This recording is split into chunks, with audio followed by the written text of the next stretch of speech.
물 레이이라는 제목으로 은혜의 말씀 나눕니다. 우리가 지난주 말씀이 민수기 7장이었죠. 민수기 7장 지혜가 드린 예물과 번제단 봉헌을 드린 예물에 대해서 나눴는데요.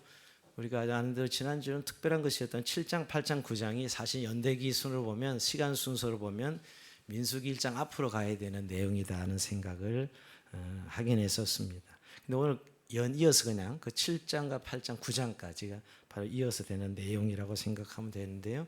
오늘 한 두 가지라고 볼 수 있습니다. 레위인들에 대한 위임식이 주 내용이고 앞부분 1절부터 4절까지 등잔대에 대한 내용이 있습니다. 전체 개요를 한번 올려주시면 이 1절에서 4절까지 등잔대에 관한 지침이 나오는데요. 기억이 나세요? 출애굽기 25장 공부할 때 이 내용을 다루었어요. 한 시간으로. 그래서 이 내용은 좀 생략하고요.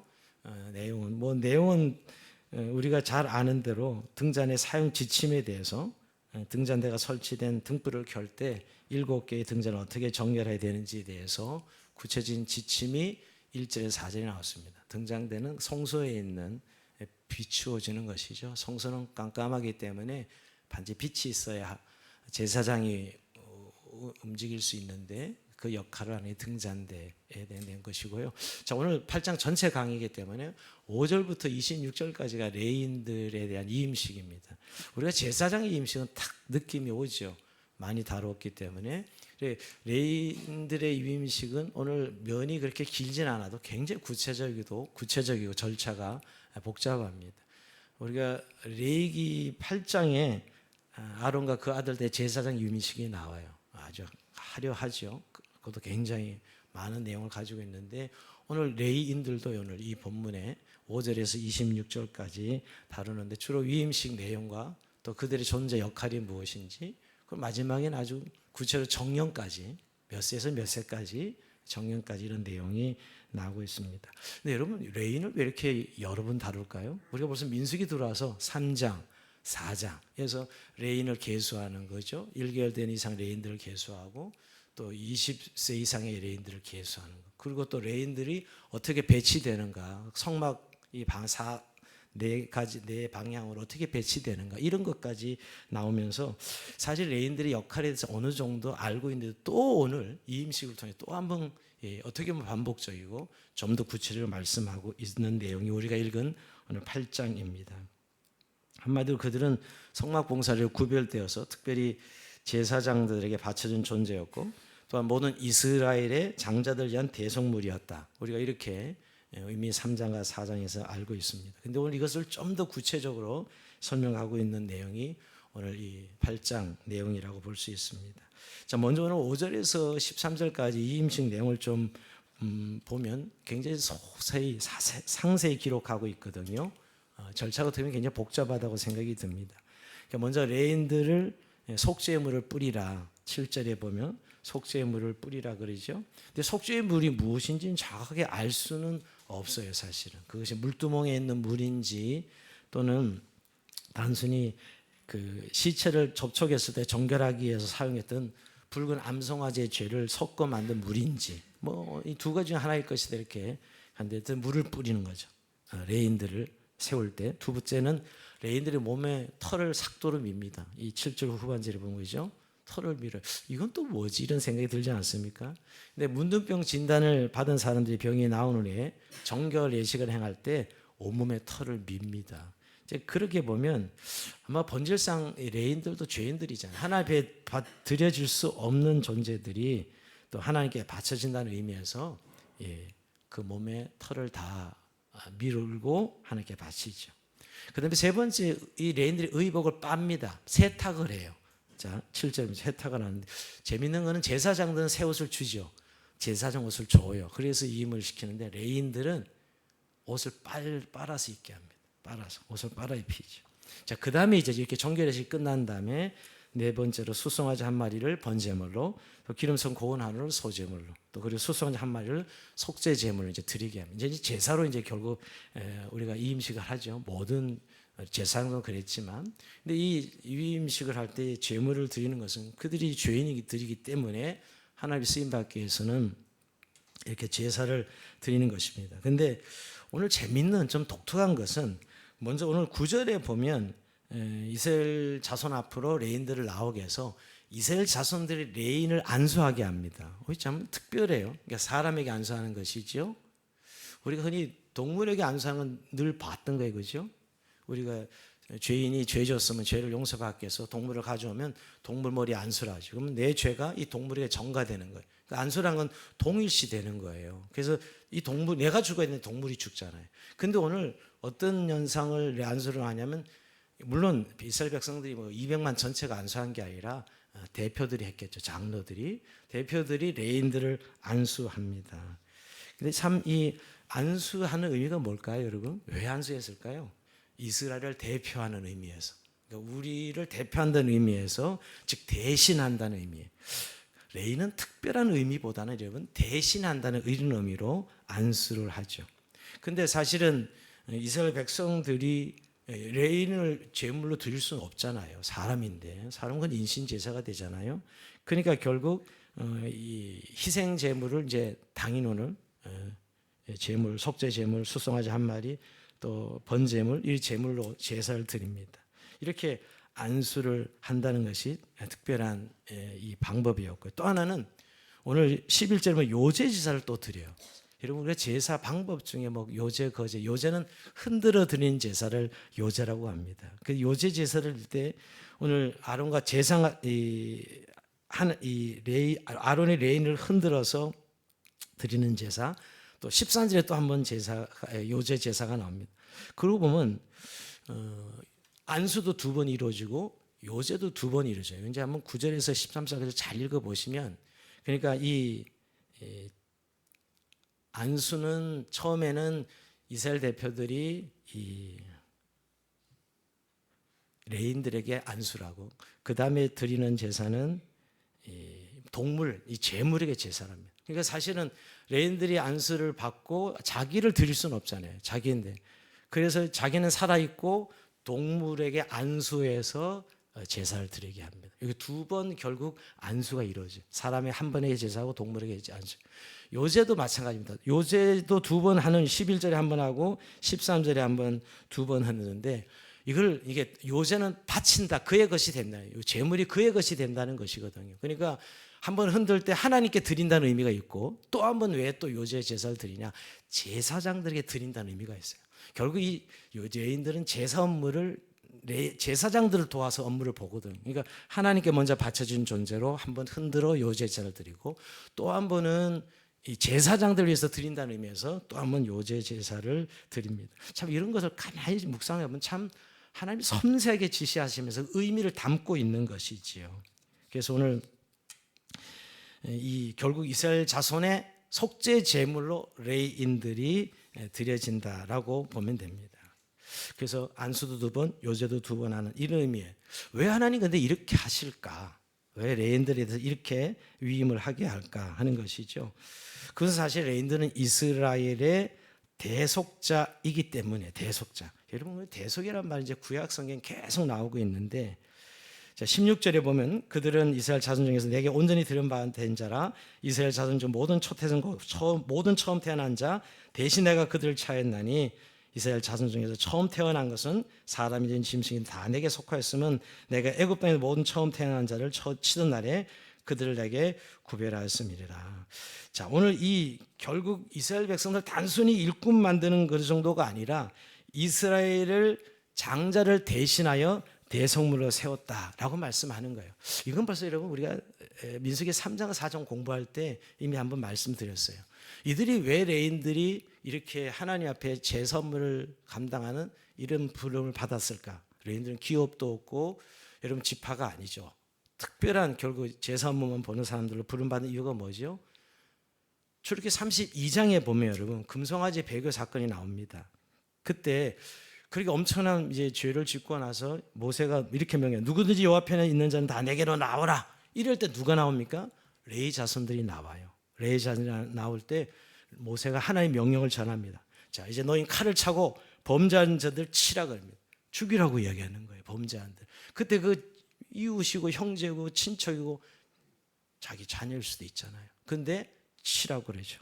근데 이 레위 자손은 그대로 행하죠. 사실 말도 안 되는 명령이고 또 이 명령을 수행하는 레인들은 더 이해가 안 되지만 오늘 성경은 이 일을 통해서 하나님 레인들을 복주시고 레인 지파를 바로 이스라엘의 장자를 대신하는 그런 대속물로 삼으셨다고 성경 이야기하는 거예요. 그래서 출애굽기 32장 29절에 보면 각 사람이 자기의 아들과 자기의 형제를 쳤으니 오늘 여호와께 헌신하게 되었느니라. 그 오늘 너희에게 복을 내리시리라. 그러니까 결국은 레위 자손이 성막 봉사를 통하여 하나님의 거룩함을 지키도록 구별하신 사건이 바로 이 사건이에요. 이 사건이 바로 이들이 이스라엘의 구별대에 바쳐진 존재가 되는 이유가 됩니다. 그리고 또 한 가지가 있다면은 출애굽 사건입니다. 출애굽기 보면 여러분 장자가 다 죽는데 문설주에 어린 양의 피를 바른 이 이스라엘 집은 패스오버하죠. 죽지 않습니다. 그죠? 근데 원래 장자가 다 죽었어야 되는데 어린 양의 피로 죽지 않은 것. 자, 이 일로 인하여서 이 장자들이 죽지 않은 이 대신 하나님이 레인은 초태생은 다 내 거야 하시면서 이 레인들을 대속물로 삼지요. 이 두 가지 이유 때문에 오늘 레인들이 오늘 이 레위 지파로 이 하나님 앞에 부름 받아 쓰임 받게 됩니다. 결국 레인들의 이스라엘 장자들의 대속물로 대속자로. 근데 사실 죽어야 되는데 죽진 않아. 이런 의미의 아주 특별한 사람들이 바로 레인들이라는 것이에요. 그리고 더 나아가서 결국 이 레인들이 성막 봉사를 통해서 이스라엘을 보호하는 역할을 합니다. 19절에 보면 내가 이스라엘 자손 중에서 레인을 차에 그들을 아론과 그의 아들들에게 주어 그들을 해막에서 이스라엘 자손을 대신하여 봉사하게 하며 또 이스라엘 자손을 위하여 속죄하게 하였나니 이스라엘 자손이 성소에 가까이 할 때에 그들은 재앙이 없게 하려 함이라. 여러분 이 성막 주변에 가까이 죽음을 당하게 되는데 구약적 개념으로 보면 여러분 그걸 막아주는 사람이 바로 레인들입니다. 그러니까 레인들의 임무가 만약에 제대로 수행되지 않으면 성막에서 예배가 더럽혀질 수 있고 그로 인한 하나님의 진노가 이스라엘에 임할 수도 있죠. 그러니까 단순히 이 레인들의 역할은 단순한 봉사 의미의 이상의 의미를 가지고 있는 거예요. 그들을 보호해주는 영적 보호 역할을 하는 그런 존재들이 레인들이었다라고 생각해 볼 수 있습니다.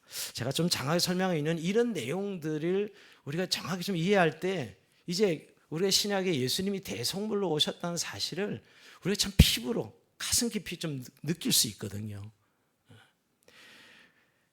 오늘 그래서 어느 정도로 성막의 제사가 위험했냐면 여러분 나답과 아비후가 성막에 지어지고 바로 다른 불을 들여서 나답과 아비후가 누구예요? 아론의 장자 차자잖아요. 죽습니다, 여러분. 그 정도로 위험한 거예요. 이 성막의 제사 드려지는 의미. 그걸 막아주는 그 하나님의 진노를 막아주는 역할을 하는 사람들이 바로 레인들이다 하는 의미가 오늘 이 레인 위임식에 드러나 있습니다. 결국 여러분 결론적으로 레인들의 이 존재는 한마디로 대속물이다라고. 대속물. 아까 이 백성의 안수를 받고 두 차례에 걸쳐 요점을 바쳐졌다는 것이 바로 대속물의 성격을 잘 보여주고 있습니다. 결국 이스라엘을 대신한 대속물, 이스라엘을 위한 희생제물로 하나님께 바쳐진 존재죠. 하지만 번제단에서 태워지지 않고 살아서 온 이스라엘을 대신 하나님을 섬기는 살아있는 희생제물, 이렇게 우리가 이 레인들을 정의 내릴 수 있습니다. 사실 그 레인들의 성막이 더럽혀지면 침해가 되면 하나님이 저주를 진노를 불러일으키죠. 그 진노를 풀어주고 막아주는 역할을 하는 사람들이 바로 레인들이에요. 성막 공동체, 이스라엘 공동체가 항상 중앙에 성막이 있고 그 하나님적인 성막을 주변으로 뭐 그들의 삶이 이루어지고 있는 거예요. 그 주변에 이들이 그런 보호막 역할을 하는 의미에서 살아있는 희생제물로 하나님 앞에 대속물로 쓰이고 있는 것이죠. 그래서 이 대속물의 개념을 이 밀크롬이라는 이 학자는 피레침을 예로 들어 실감나게 묘사했어요. 전 참 이것이 잘 설명했다고 생각이 드는데요. 왜냐하면 우리에게 좀 대속 사상이라는 게 별로 이렇게 잘 인식이 잘 안 돼 있거든. 우리는요. 성경에 너무너무 깊이 들어있는 사상이긴 하지만 근데 피레침의 예를 드는데 피레침이 번개가 건물이나 사람에게 직접 내리치는 것을 방지하는 장치죠. 번개가 엄청난 에너지를 피레침이 대신 받아서 안전하게 대지로 흘려보냄으로써 피해를 막습니다. 이를 통해 건물이나 사람이 번개로부터 보호를 받습니다. 여러분 피레침이 모든 번개를 다 자기를 흡수하듯이 하나님 백성인 이스라엘이 하나님의 성소를 침해함으로써 하나님의 진노가 백성 가운데 임하게 될 때 그 모든 레인들이 하나님의 진노를 자기에게 흡수하는 존재, 이게 레인이에요. 굉장히 우리가 이렇게 설명 금방 이해가 되죠. 그래서 만약 이스라엘 백성이 성소에 접근하여서 성소를 더럽히는 일을 중단시키지 못하면 레인이 이스라엘 자손을 대신해서 하나님의 진노를 받아 죽는다는 의미로까지 확대된 의미죠. 이것이 우리가 대속물의 의미입니다. 어떻게 보면 그런 의미인데, 보통 우리가 대속물 그러면 죽은 제물인데 살아있는 희생작물, 그러니까 대속물로서의 레인의 부르심이 오늘 이 이임식하는 장면이지요. 근데 여러분, 우리가 레인들의 역할을 보면서 금방 우리는 신약에 살던 성도이기 때문에 이 예수님이시구나 하는 금방 알 수가 있죠. 여러분, 마가복음 10장 45절 볼까요? 인자가 온 것은 성김을 받으려 함이 아니라 도리어 섬기려고 자기의 목숨을 많은 사람의 대속물로 주려 함이 함이니라. 결국 예수님은 참 레인으로 오셔서 우리 모두의 대속물이 되셨다는 사실을 본인이 친히 말씀하셨습니다. 결국 어떻게 보면 구약의 레인은 예수님의 그림자로, 예수님이 실체로 대속물 오기 전에 그림자로 보여주신 모습이라고 할 수 있지요. 여러분, 예수님의 말로 하나님 택한 백성들을 대신하여 그들에게 임할 하나님의 모든 진노를 한 몸으로 끌어모아서 받으시는 피레천처럼, 피레침처럼 대속물이 되셨죠. 우리가 예수 그리스도의 대속의 은혜 늘 말씀하고 고백하지 않습니까? 그래서 예수님은 이 땅에 오셔서 죄가 하나도 없으신 분이신데도 우리로 인하여 죄인 취급 받으셨죠. 예수님이 세례를 받으셨어요? 예수님이 죄가 없으면 왜 세례를 받아야 돼요? 바로 이 대속물의 개념으로 세례를 받으신 거예요. 그래서 온몸으로 하나님의 진노를 또 안으시는 거죠. 우리 십자가의 의미가 하나님의 공의를 한 몸에 다 받으시는, 심판받으시는 그런 의미, 그죠? 우리가 그런 의미를 이해하지 못하고 십자가를 보면 안 되죠. 그래서 오늘 온전히 모든 율법 아래 율법을 순종하여 지키심으로 그 지키심, 아담이 실패했던 바 율법의 의를 얻으시는 것입니다. 그래서 여러분, 성경에는 예수님의 죽으심을 세례로 표현하고 있어요. 누가복음 12장 49절 볼까요? 내가 불을 땅에 던지러 왔느니 이 불이 이미 붙었으면 내가 무엇을 원하리요? 나는 받을 세례가 있으니 그것이 이루어지기까지 답답하여 어떠하겠냐. 예수님이 세례원에 물세례 받았는데 여기 나의 받을 세례라 그랬죠. 이게 십자가의 죽으심을 말하는 겁니다. 여러분, 여기서 예수님이 당신의 십자가를 세례라고 하신 것은 노아 시대의 세상을 이 물처럼 쓸어갔던 물처럼 그 심판의 물이 예수님을 쓸어갔고 예수님을 심판하여 죽일 것이기 때문이에요. 그게 바로 예수님 대속물 희생 제물이죠. 여러분, 우리가 물은 죽음의 의미인데 홍수로 세상을 심판하실 죽음의 의미잖아요.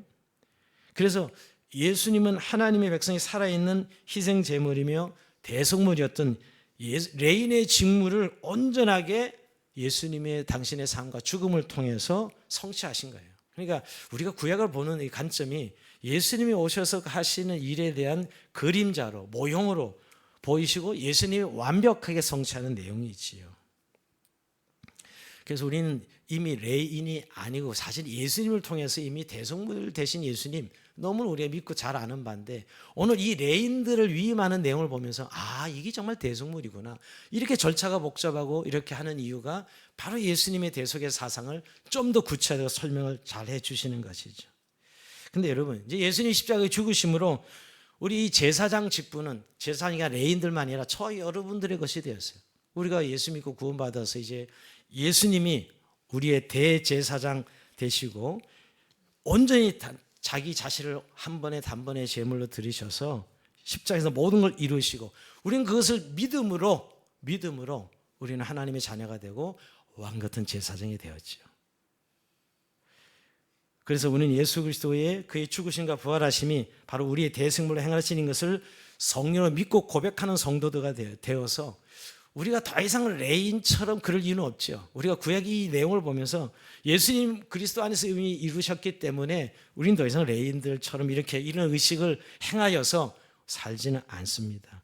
그러나 여러분, 이미 우리가 왕 같은 제사장이 되었기에 오늘 우리에게는 레인들처럼 그런 의식을 하지는 않지만 오늘 이 신약의 바울은 이 내용을 가지고 너희는 거룩한 산 제물로 하나님께 자신을 드리라 라고 말씀하고 있어요. 자, 로마서 12장 1절입니다. 자, 이 의미가 결국 이 구절로 우리가 요약되는데요. 한번 같이 읽어봅시다. 시작. 그러므로 형제들아 내가 하나님의 모든 자비하심으로 너희를 권하노니 너희 몸을 하나님 기뻐하시는 거룩한 산 제물로 드리라. 이는 너희가 드릴 영적 예배니라. 아멘. 이게 왜 중요하냐면 로마서 1장부터 11장까지 구원의 그 놀라운 교리적 역사를 쫙 설명하잖아요. 이 구원의 내용을. 그리고 12장 실천, 실제에 있어서 이제 너희는 그런 구원받은 하나님의 백성이 되었으니 너희는 왕같은 제사장이 되었으니 너희 하나님 기뻐하시는 거룩한 산 제물로 드리라. 여기 산 제물이 바로 레인이에요. 구약에 오늘 이런 모든 레인이 바로 이 산 제물. 분명히 제물은 죽어야 돼요. 제물이 살아있다는 건 모순이죠. 여러분 제물이 살아있다는 건 그 자체가 모순이잖아요. 이 역설인데 여러분. 근데 살아있는 희생 제물. 오늘 구약이 있었어요. 레인들이 있었단 말이에요. 원래 레인들은 죽어서 바쳐져야 되는데 살아서 뻐벅 살아서 그들의 삶을 통하여 희생 제사의 삶을 살았거든요. 그러니까 그 레인들의 삶이 희생 제물이거든요. 살아있는 제물. 그러니까 너희가 이 산 제물로 너희의 삶을 드려. 이게 영적 예배다 이렇게 말씀하고 있는 것이죠. 살아있는 희생 제물이죠. 원래 제물은 노제단에 죽어야 돼요. 태워져야 되죠, 여러분. 근데 한 예가 있었으니 레인들이 살아있는 제물이었다. 그러게 너희도 오늘 하나님 기뻐하시는 거룩한 산 제사 희생 제물로, 즉 우리는 이 레인을 통해서 산 제물로 드린 삶이 뭔지 배운다는 거예요. 이 레인의 삶을 통해 우리가 산 제물로 드리는 삶이 이런 것이구나.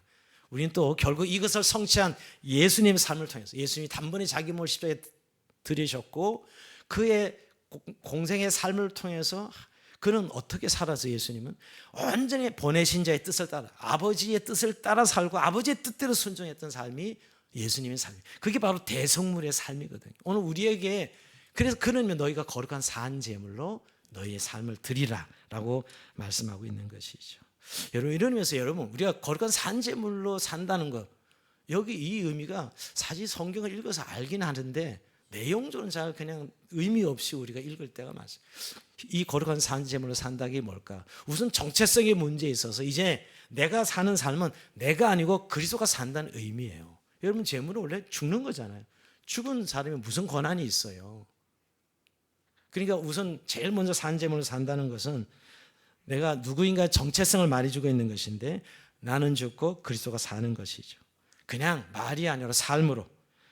그래서 정말 살아도 주를 위해 살고 죽어도 주를 위해 죽는 삶이 됩니다. 바울이 이걸 너무 잘 알고 로마서 14장 7절 8절에서 이렇게 고백합니다. 이 산제물로 살아가는 삶의 정체성이 이거라는 거예요. 한번 고백해볼까요? 우리 같이 고백해봅시다. 시작. 우리 중에 누구든지 자기를 위해 사는 자가 없고 자기를 위해 죽는 자가 없도다. 우리가 살아도 주를 위해 살고 죽어도 주를 위해 죽나니 그러므로 사나 죽으나 우리가 주의 것이로다. 아멘. 이게 산제물의 정체성이에요.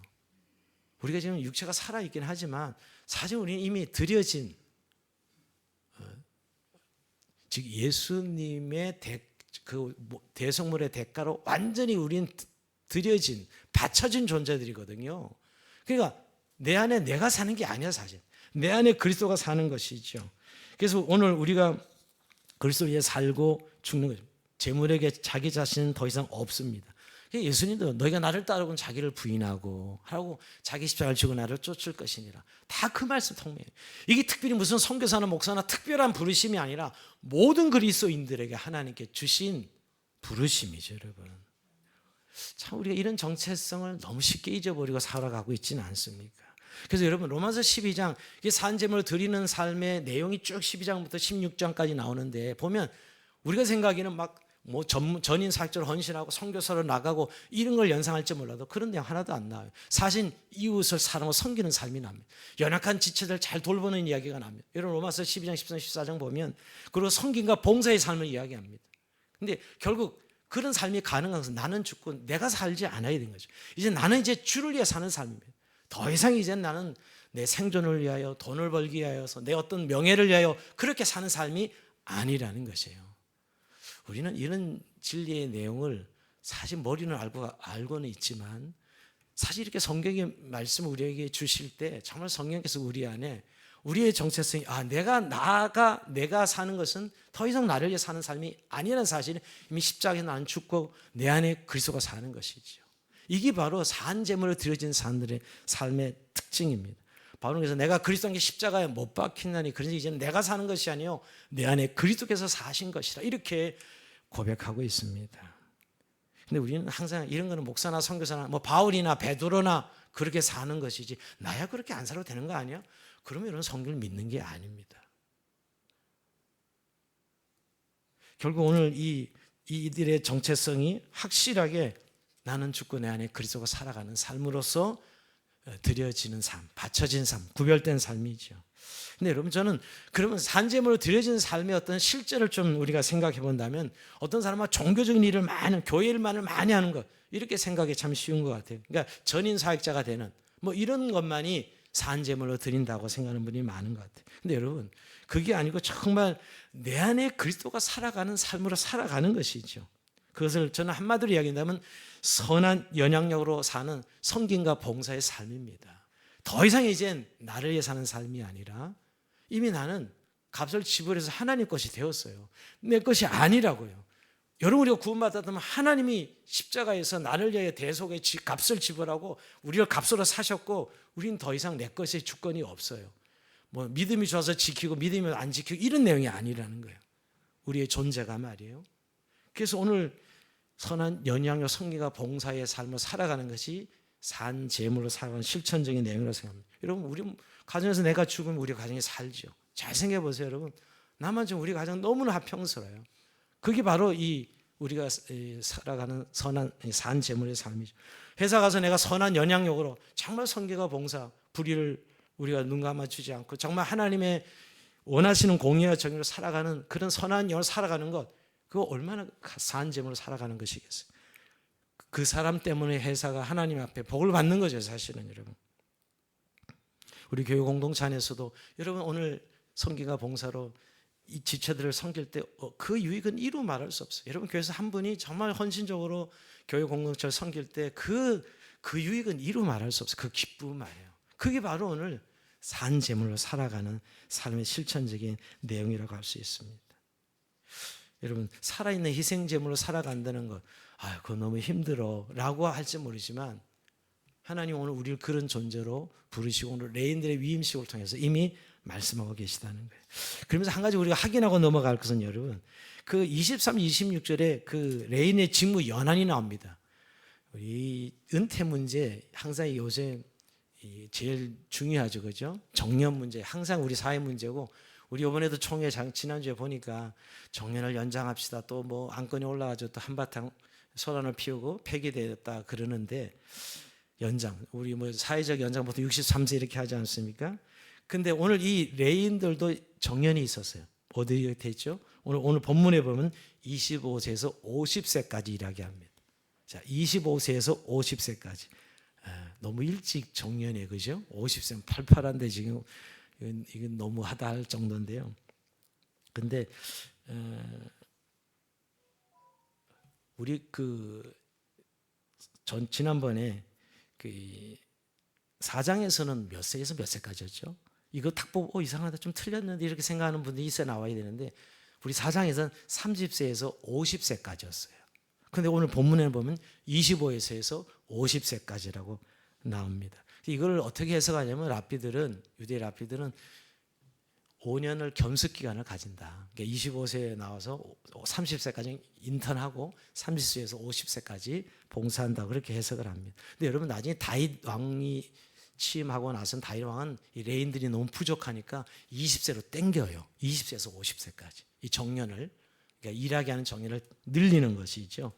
이유가 있어요. 그 당시에는 뭐 레인들이 없으면 제사가 제대로 드려지지 않고 또 하나는 옛날 성막 시대는 운반을 해야 되지만 이제 건물로 지은 성전에서는 운반할 게 없잖아요.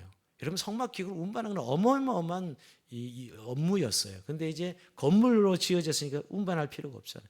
그래서 20세에서 50세까지 레인들을 성막에 봉사하게 합니다. 근데 여러분 오늘 50세 되면 은퇴고 놀고 먹어도 되는구나 이렇게 생각할지 모르라도 그렇지 않아요. 한번 25절 26절 한번 읽어볼까요?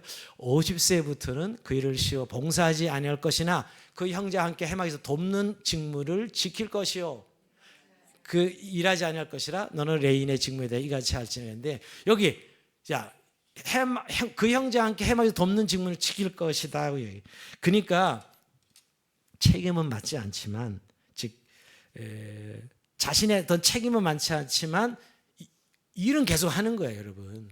여기서 은퇴라는 의미는 여러분, 이걸 왜 제가 좀 보냐면 요새 은퇴 문제가 목사들 모이면 저도 이제 은퇴 이야기들을 맨날 듣게 되는데, 목사님들한테 은퇴를 해석을 성경에서 잘 해야 되는데, 옛날에 우리 사회는 여러분 한갑 60이 되면 은퇴와 동시에 죽었어요. 그래서 별로 고민할 게 없었어요.